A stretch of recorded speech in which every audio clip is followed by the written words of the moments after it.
Hello, Astro lovers. How are you today? I hope you're doing amazing. I'm back for another podcast of AstroNews.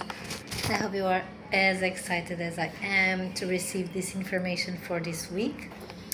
So, as usually, we are living powerful times. This is not news, but every week has its own taste, has its own flavor, so to say.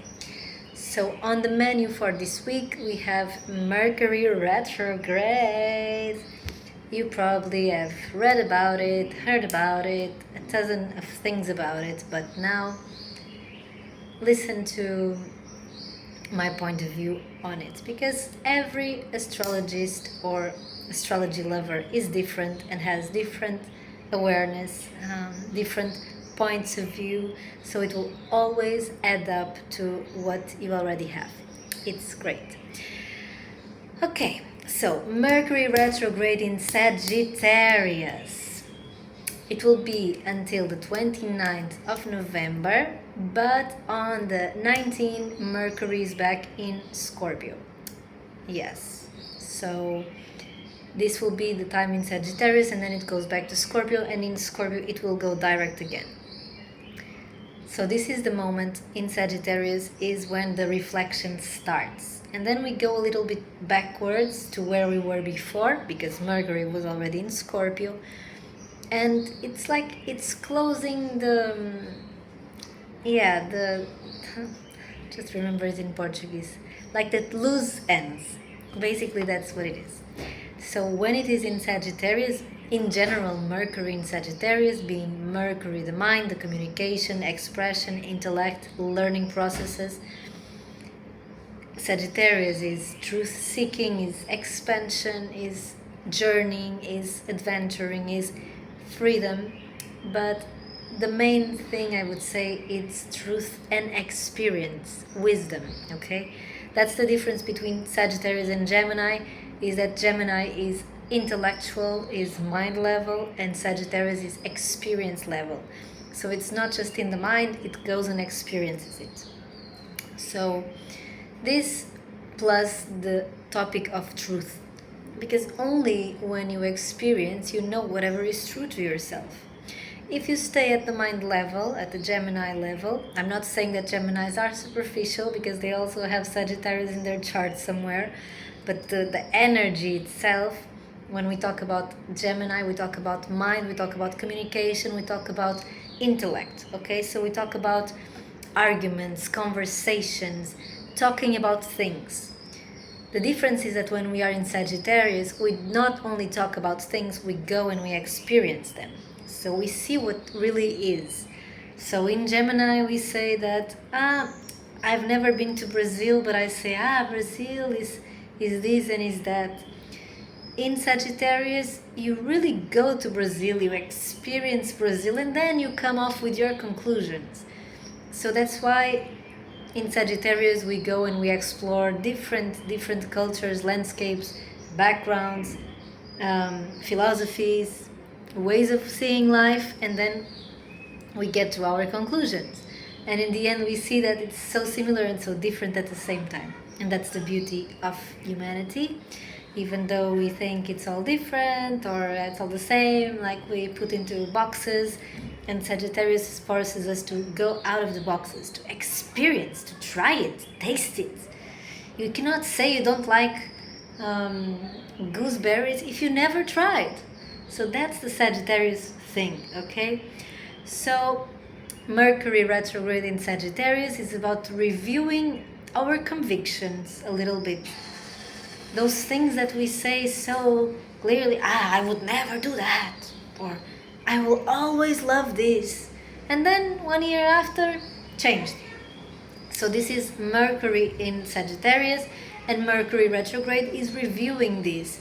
So it will be like a review about your beliefs, about your perceptions, also your experiences. So seeing your progress, this is the perfect moment, or of course celebrating the wins and seeing where is the path ahead, because we know that after Sagittarius comes Capricorn, and Capricorn comes to build.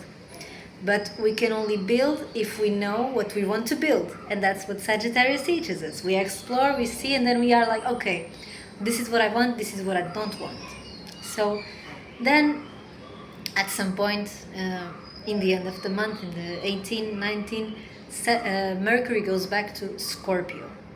And here, Mercury has already been in Scorpio. We know that Scorpio is about transformation, is the purification, the alchemy. So when Mercury goes back to Scorpio, maybe we go through the transformation. So maybe during Mercury retrograde in Sagittarius, we realize that certain convictions we had, certain beliefs do not apply anymore. They don't make sense anymore. You've grown out of them. So when Mercury goes back to Scorpio, it goes to purify, to alchemize. You see, this one, no, I don't want this anymore, so I'm letting this go. And letting this go is not just saying I'm letting this go. No, there is a work involved, of course. There is a process. And that's what happens in the Scorpio. It's a process of alchemy. So first you give the command, and then life will bring you the challenge. You want the relationship or whatever it is, and that I'm ready for this relationship, and then comes a situation for you to prove how ready you are. And that's where the alchemy happens. It's not just in words. We have to go through certain things to then transform, to break the patterns, okay? So yeah, this one is Mercury retrograde. But it's not the only retrograde. This is like so many retrogrades. So then also Uranus retrograde is not news. Uranus was already retrograde, so don't panic. But now it goes back to Taurus, meaning it has gone back to Taurus 2 days ago. So this will be the last time that Uranus is in Taurus for the next 80 years. So it's a long, long time. And then it will move from there on to Gemini in April. Yes, April. But it will be retrograde until the beginning of February. So we know that it was a 7-year cycle, and Taurus is about material security, is about abundance, in a way, worth. So the axis Taurus-Scorpio is about worth, okay?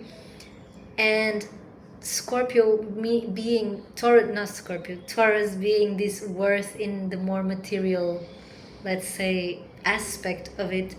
It's also connected to our self-worth because it's ruled by Venus. Self-worth, beauty, material wealth as well, and also Pachamama, Mother Nature, okay? It's about nature because it's the flowers, it's the fruits, it's all the abundance that nature offers us. So the material aspect of the world, in a way, the feminine energy, the feminine aspect.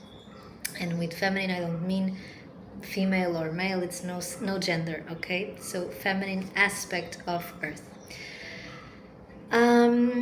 Yeah, this is interesting, and always to give us more information, we have to check the sign of Venus, where Venus is, because Venus is the ruler of Taurus, so it can always give us extra information.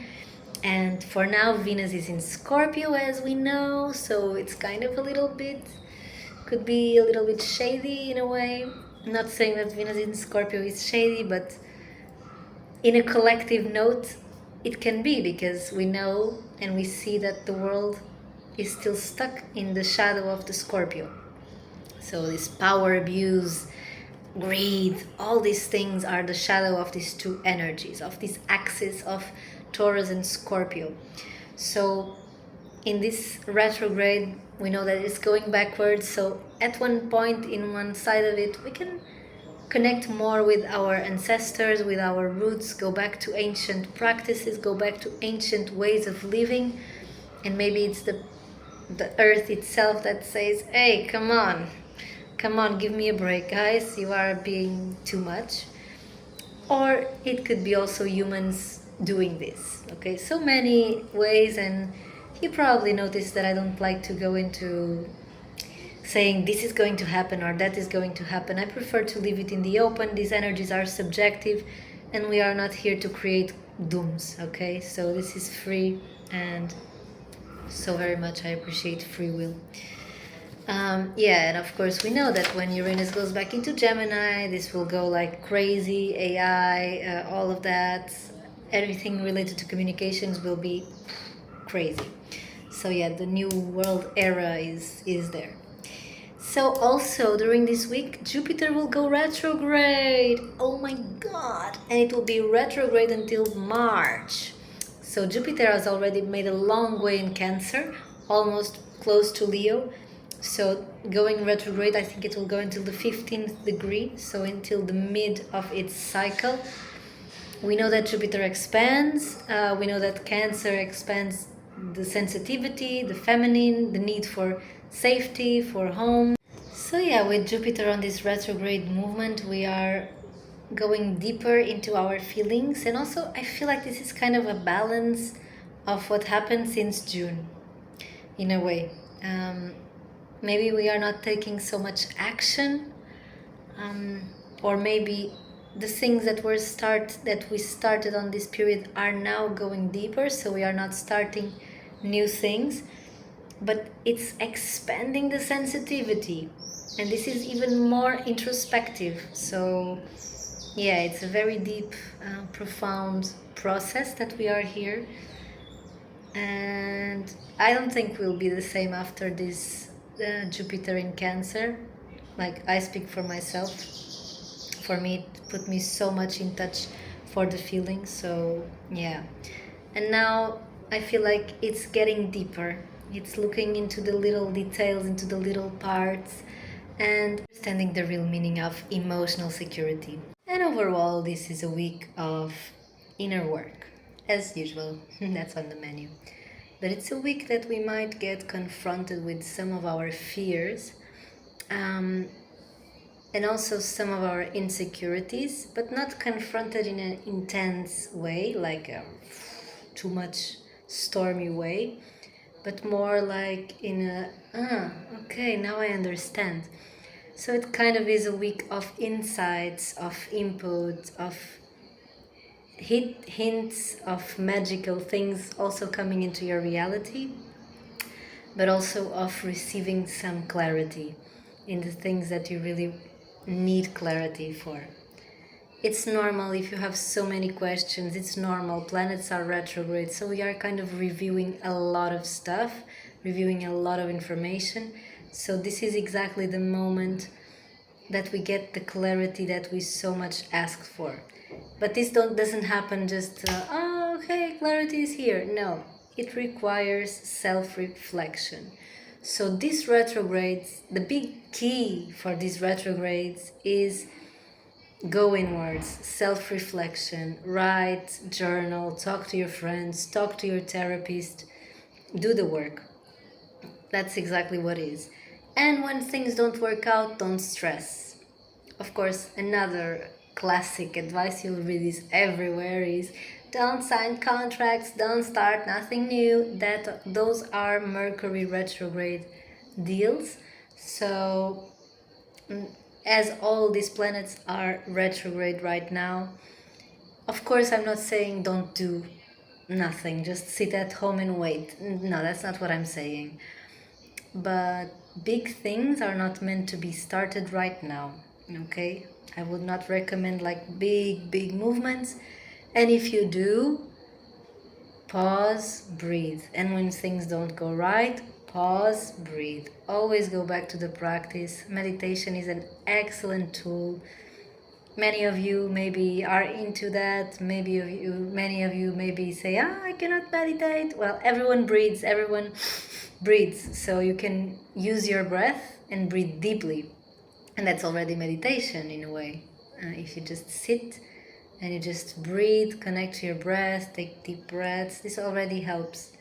So yeah, these are the basic things. Of course, rest. Yeah, but I would say it's a lot about breathing, being calm, allowing also the fire to express, but not in a destructive way. So you can have your own moments and feel, let go, move, shake, do whatever. Don't project it into others. It's just that. And before If something intense happens and there is a confrontation, breathe before, okay? Use the breath. The breath is much more powerful than we give it credit for. And if you want meditation or yoga classes, you can always talk to me, because I'm also a teacher. As for astrology, as for wellness practices, specifically yoga and meditation. So just saying that for the zodiac signs, specifically Geminis, Sagittarius, Cancers, as well, Cancers, Taurus, and also Scorpios. These are like the main ones that will feel more these movements, but all of us will feel it because all of us have this energy in one area of our lives.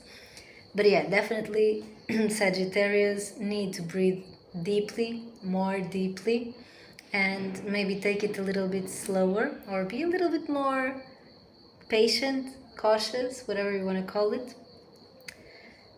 My dear Geminis, that think too much. This is a great invitation to put your hands in the earth a little bit more. And maybe also to pause before you speak, because sometimes we just speak too much. And yeah, you don't need to speak so much. So pause before. Practice mindfulness. Mindfulness excellent for Geminis. For everyone, but specifically for Geminis because it's ruled by the mind. So minds are like, it's like a song that's always playing. For the Cancers, sensitive babies, Cancers, with Jupiter expanding Cancer and being retrograde, Cancers are already super sensitive, so it's even more a moment of being cozy, of being in your own bubble, but of course not avoiding reality, not escaping reality. But yeah, respecting your sensitivity, honoring your sensitivity. And of course, for the Taurus and the Scorpio that's on the other side, the revolution goes on, the transformation goes on, and this is a moment to review exactly what happened in the last 7 years, okay? So it's a deep moment of reflection. Anyways, we all have these signs somewhere in our chart, so you can always look into your chart and see where Cancer is, where Taurus is, where Gemini is, where Sagittarius is, which area of your life, and then you'll have more insights. If you'd like me to make a video about the areas of our lives, explaining a little bit better about natal charts, write in the comments. I am super happy to share it with you, but I also want your feedback. That's important for me as well. So please, if you like this video, comment on it, share with your friends, subscribe, do all these amazing things to support my work. I'm really passionate about what I do, and today I feel super sarcastic. No, I'm just tired.